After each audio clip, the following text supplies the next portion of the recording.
Last week, the hashtag Stop Ukrainization of Poland suddenly began trending on Polish Twitter.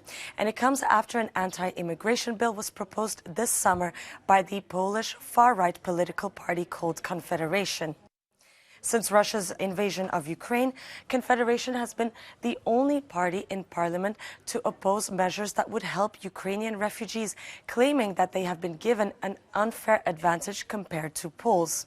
And by August 27th, this hashtag was retweeted nearly 50,000 times. The leader of the Confederation Party even tweeted that this was the most popular hashtag on the Polish internet. However, according to a report by the Atlantic Council's Digital Forensic Research Lab, this campaign was largely inauthentic. And we even spoke to the author of this report, who told us that this trend is not as popular in Poland as it seems. A small number of people are just trying to reinforce the movement and pretend as if this movement has a grassroots support, which actually doesn't have.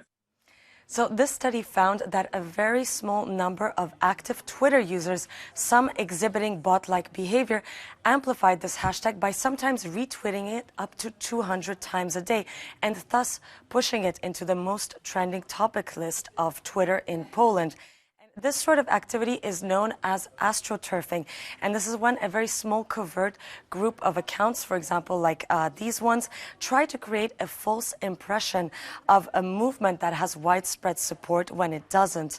And despite the fact that this hashtag did end up in Polish Twitter's most trending topics for a few days, it was not picked up by a wider audience of real Twitter users, as the author of the report explained to us.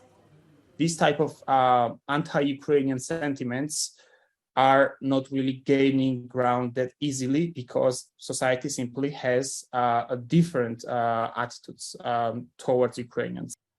And according to this survey published this summer by the Polish Economic Institute, 77% of Poles were involved in helping Ukrainian refugees in the early months of the war.